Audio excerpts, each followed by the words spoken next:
Angioplasty ಅಥವಾ stunting ಅಂದರೆ ಏನು, ಅದನ್ನು ಹೇಗೆ ಮಾಡ್ತಾರೆ ಅಂತ ನಾನೀಗ ಹೇಳ್ತೀನಿ. ಸ್ಟೆಂಟಿಂಗ್ ಅಂತ ಏನು ಹೇಳ್ತೀವಿ, ಬ್ಲಾಕ್ ಆಗಲಿಲ್ಲಂಗೆ ತಡೆಯುತ್ತೆ. ಸೊ ಯೂಶಲಿ ಈಗ ಬರ್ತಾ ಇರೋ ಸ್ಟೆಂಟ್ಸ್ ಅಲ್ಲಿ ಡ್ರಗ್ ಎಲೂಡಿಂಗ್ ಸ್ಟೆಂಟ್ಸ್ ಅಂತ ಹೇಳ್ತೀವಿ. ಸ್ಪೆಷಲೈಸ್ ಡ್ರಗ್ ನ ರಿಲೀಸ್ ಮಾಡುತ್ತೆ. ಓವರ್ 3 to 6 months ಅದು ಡ್ರಗ್ ರಿಲೀಸ್ ಮಾಡ್ತಾ ಇರುತ್ತೆ. ಸೊ ಅದು ಆರ್ಟರಿ ಬ್ಲಾಕ್ ಆಗಲಿದ್ದಂಗೆ ಮತ್ತೆ ಅದು ಕೊಲಾಪ್ಸ್ ಆಗಲಿದ್ದಂಗೆ ಪ್ರಿವೆಂಟ್ ಮಾಡುತ್ತೆ.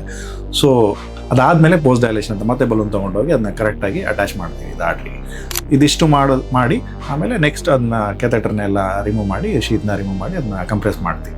ಸೊ ಇದೊಂದು simple procedure, safe procedure. Heart attack ಆಗಿರೋರಿಗೆ ಇದನ್ನು ಎಷ್ಟು ಬೇಗ ಆಗುತ್ತೋ, ಎಷ್ಟು ನಿಮಿಷದೊಳಗೆ ಆಗುತ್ತೋ ಅಷ್ಟೊಳಗೆ ಮಾಡೋದು. ಗೋಲ್ಡನ್ ಅವರ್ ಅಂತ ಹೇಳ್ತೀವಿ, 1 hour ಒಳಗೆ. ಸೊ ಇದನ್ನ ಆಂಜಿಯೋಪ್ಲಾಸ್ಟಿ ಮಾಡ್ಬೇಕಂತ ಹೇಳ್ತೀವಿ. ಸೊ ಮೇಜರ್ ಹಾರ್ಟ್ ಅಟ್ಯಾಕ್ ಆಗಿರೋರು ಆದಷ್ಟು ಬೇಗ ನಿಮ್ಮ ಡಾಕ್ಟರ್ ಹೇಳಿದ್ರೆ ಇಮಿಡಿಯೇಟಾಗಿ ಆಂಜಿಯೋಪ್ಲಾಸ್ಟಿ ಮಾಡಬೇಕಾಗುತ್ತೆ.